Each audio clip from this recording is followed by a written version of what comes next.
हज़रत इमाम गज़ाली रहमतुल्लाह अलैह फरमाते हैं, हज़रत याक़ूब अलैहिस्सलाम की बारगाह में एक दिन मलकुल मौत आए तो आपने उनसे पूछा कि ऐ मौत के फरिश्ते, मुझे ये तो बता कि क्या कोई ऐसा तरीका दुनिया में मौजूद है कि जब भी तू किसी की रूह कब्ज़ करने के लिए आए, किसी के मौत का वक्त करीब आए, उसे तेरे आने से पहले कुछ अलामात के ज़रिए से पता चल जाए या कुछ ऐसी निशानियाँ हों जिनसे वो ये जान सके कि अब तू बहुत जल्द उससे मिलने वाला है, यानी उसकी रूह निकालने वाला। हज़रत इज़राईल अलैहिस्सलाम ने अर्ज़ की, अल्लाह के नबी, मैं जिसके पास भी आता हूँ तो मैं अपने आने से पहले कुछ निशानियाँ अपनी और कुछ अलामात, कुछ कासिद उसकी तरफ ज़रूर भेजता हूँ। मेरे आने से पहले मेरे ये कासिद मरने वाले को मेरी तरफ से ये पैगाम देते हैं कि अब बहुत थोड़ा वक्त रह गया है मेरे और मरने वाले की मुलाकात के दरमियान। हज़रत याक़ूब अलैहिस्सलाम ने फरमाया कि क्या तुम मेरी तरफ भी अपने कासिद भेजोगे जब मेरी मौत का वक्त करीब आएगा? उसने कहा, ज़रूर, मैं आपकी तरफ भी भेजूंगा। हज़रत याक़ूब अलैहिस्सलाम ने फरमाया, ठीक है, फिर मुझे इंतज़ार रहेगा। चुनाचे ज़माना गुजरता गया, कई साल गुजर गए। हज़रत याक़ूब अलैहिस्सलाम की मौत का वक्त जब करीब आया तो मलकुल मौत आपकी बारगाह में हाजिर हुए और कहने लगे कि अल्लाह के नबी, अब मैं आपकी रूह कब्ज़ करने के लिए आया हूँ। हज़रत याक़ूब अलैहिस्सलाम ने फरमाया, तुमने तो कहा था कि मैं अपने कासिद भेजूंगा, लेकिन तुम्हारी तरफ से कोई कासिद मेरे पास नहीं आया कि जो आकर मुझे तुम्हारे आने की खबर देता ताकि मैं ज़हनी तौर पर तैयार रहता तुमसे मुलाकात के लिए।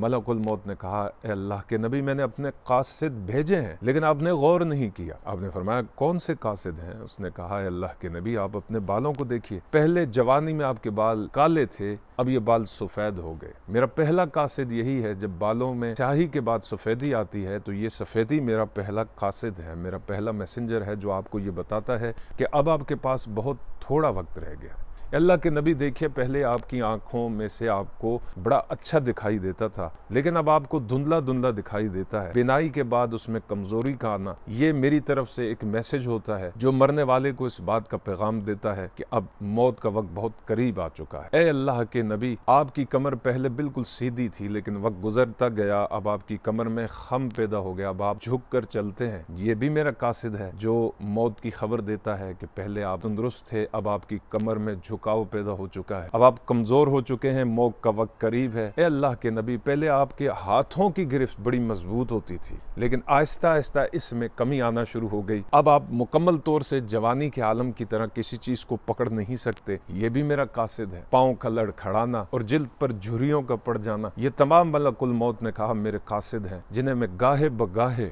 लोगों की तरफ भेजता हूँ लेकिन लोग इन्हें नजरअंदाज कर देते हैं। दोस्तों देखिए, हमारी जिंदगी में ये जो हमारे जिस्म में तब्दीलियां रूनुमा होती हैं, आखिर इनकी भी तो कोई हकीकत है, ये भी तो हमें कोई पैगाम देती हैं। और वो पैगाम क्या है कि हम इस दुनिया में आर्जी तौर पर आए हैं और एक दिन हमने इस दुनिया को छोड़कर अल्लाह के हुजूर में पेश होना है। तो इसके लिए ज़रूरी है कि हम अपने साथ आमाले सालिहा ले करके कब्र में जाएं, हश्र में जाएं। इसी में हमारी निजात है। अल्लाह हमें समझने की और अमल करने की तौफीक अता फरमाए।